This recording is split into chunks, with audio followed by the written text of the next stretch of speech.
ஆண்டவரும் இரட்சகருமா இருக்கிற இயேசுவின் இனிய நல்ல நாமத்தினால உங்கள் யாவருக்கும் என்னுடைய அன்பின் வாழ்த்துக்களை நான் தெரிவிக்கிறேன். இந்த நாளில் கூட 2 பேதுரு 1:2 தேவனையும் நம்முடைய கர்த்தராகிய இயேசு கிறிஸ்துவையும் அறிகிற அறிவினாலே உங்களுக்கு கிருபையும் சமாதானமும் பெருக கடவுது என்று சொல்கிறார். அருமையான தேவனுடைய பிள்ளைகளே, நம்முடைய வாழ்க்கையில எப்பொழுது நமக்கு கிருபை பெருகுகிறது, எப்பொழுது சமாதானம் பெருகுகிறது என்றால், நாம் அவரே அறிகிற அறிவினால் நிரப்பப்படும் பொழுதுதான். ஆண்டவரை அறிகிற அறிவை நாம் இன்று மையப்படுத்த வேண்டும். ஏனென்றால் அந்த அறிகிற அறிவு தான் நமக்கு கிருபையையும் சமாதானத்தையும் வாங்கி கொடுக்கக்கூடியதாக இருக்கிறது.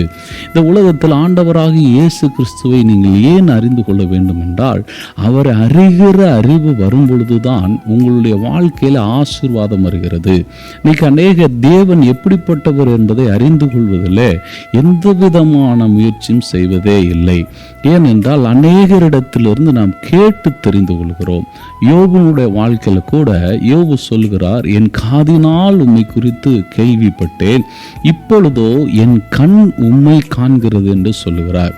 இன்னைக்கு ஆண்டவராகிய இயேசு கிறிஸ்துவை குறித்த அறிவு உங்களுக்கு எப்படிப்பட்டதா இருக்கிறது? அது ஒரு கேள்வி ஞானமா இருக்கிறதா, இல்லை அறிகிற அறிவு என்பது அவர் இப்படிப்பட்டவர் என்று நான் அவரோடு கூட பேசி அவருடைய வார்த்தையை கேட்டு அவரால் போதிக்கப்பட்டு நான் தெரிந்து கொண்டேன். பாருங்க, இதுதான் அறிகிற அறிவு. ஒரு நபரை நீங்க பார்க்கும்போது உங்களுக்கு ஒரு நாலேஜ் இருக்கும், இவர் இப்படிப்பட்டவராக தான் இருப்பார்னு நாங்கள் நினைக்கிறோம் அப்படின்னு சொல்லுவோம். ஆனால் கொஞ்ச நாள் நீங்கள் அவங்களோட பழகி பேசி பார்த்தீங்கன்னா அவங்களுக்குள்ள இருக்கிற பல வகையான குணங்கள், ஒரு வித்தியாசமான சுபாவங்கள் வெளிவருவதை நீங்கள் பார்க்க முடியும். இந்த அறிகிற அறிவு பல நாட்களாக நீங்கள் அவரோடு கூட இருக்கும்போது வந்துடும்.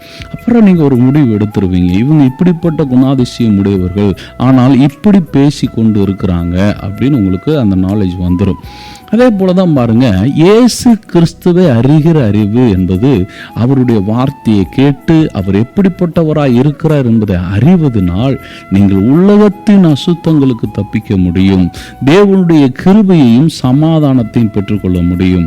அருமையான கர்த்தருடைய பிள்ளைகளே, இந்த அறிகிற அறிவு உங்களை எல்லா தீமையிலிருந்து காப்பாற்றும். அதனாலதான் பாருங்க, இந்த நாள்ல இருந்து தேவனோடு கூட நீங்கள் உட்கார்ந்து அவருடைய வேத புத்தகத்தை வாசித்து அவருடைய வார்த்தையில் இருந்து நீங்கள் அவர் எப்படிப்பட்டவர் என்பதை அறிந்து கொள்வீர்கள் என்றால் உங்களுடைய வாழ்க்கையில கிருபையும் சமாதானமும் பெருகும். கர்த்தர் தாமே உங்களை ஆசீர்வதிப்பாராக. ஆமென்.